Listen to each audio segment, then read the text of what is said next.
America. Welcome to another presentation of Under the Macroscope. Today, I want us to take a closer look at the shame of Black America. The shame of Black America. For centuries, shame has plagued Black Americans. The shame of slavery, the shame of being third-class citizens, the shame of being uneducated, and the shame of being outcasts in virtually every arena of American society. However, this shame has long been misplaced. First of all, the shame of cruel slavery is not ours to bear, but belongs to the ignorant dogs who enslaved us. God gave man dominion over all other creatures, but he did not give man dominion over man. That position belongs exclusively to God, and only fools attempt to take God's place. The shame of being third-class citizens is not to be attributed to Black Americans. The idiots who enslaved us did everything they could to deprive slaves of their humanity, obviously because they had no humanity of their own. They were cruel, savage dogs, and they knew it. So, to make themselves feel and look, quote, good, they belittled those who, in spite of the horrible conditions they were forced to live under, maintained an integrity that their captors knew not of.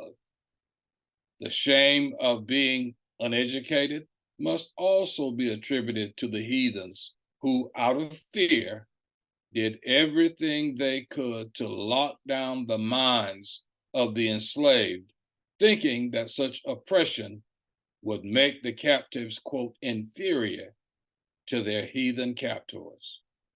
There is a Mackian proverb that says the only inferior individual in the universe is the fool who is dumb and stupid enough to believe that he is, quote, superior to another human being, end quote.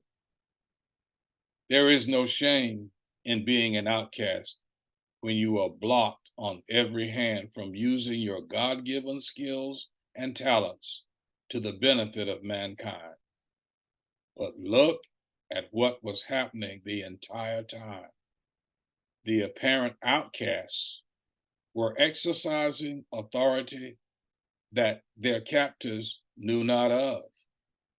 The adult outcasts were saying yassa and nosa to their captors' little children because they knew that these expressions of servitude would keep their unsuspecting captors in line. These captives knew early on that you do not waste time playing with fools. You simply deal with them as the fools that they have already identified themselves to be.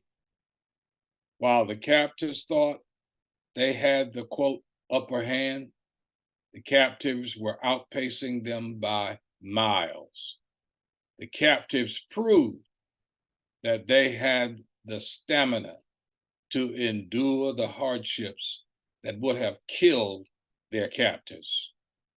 They knew that while they were being raped, they did not have to feel less than human because the less thans were the ones who were doing the raping, just because they were dumb and stupid enough to think that they had the upper hand. In spite of all of these atrocities, Black Americans have survived and thrived because of a fortitude second to none. Dr. George Washington Carver, renowned orator, Frederick Douglass, Sojourner Truth, Elijah McCoy and Garrett Morgan still stand tall as undeniable icons of that fortitude.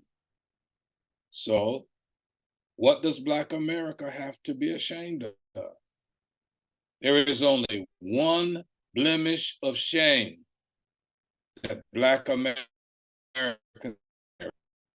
the obvious and willful abdication of the fortitude that was handed down to us in favor of becoming prostitutes at every level, drug monkeys, killing mostly people who look like us, non-voters, thieves, murderers, primarily of people who look like us, bougie sellouts at every level of society, and volunteer slaves to a heavily rejecting culture that, to this day, sees us as less than human. Just another Mackian observation. Thanks for listening. Follow me on YouTube at MacRay, Under the Macroscope. Please subscribe and share, and if you wish, you can make a contribution of your choosing by using the QR code on the screen. You may also write to me at MacRay, P.O. Box 403, Pineville, North Carolina, 28134. See you next time. And remember, under the macroscope, we take a closer look.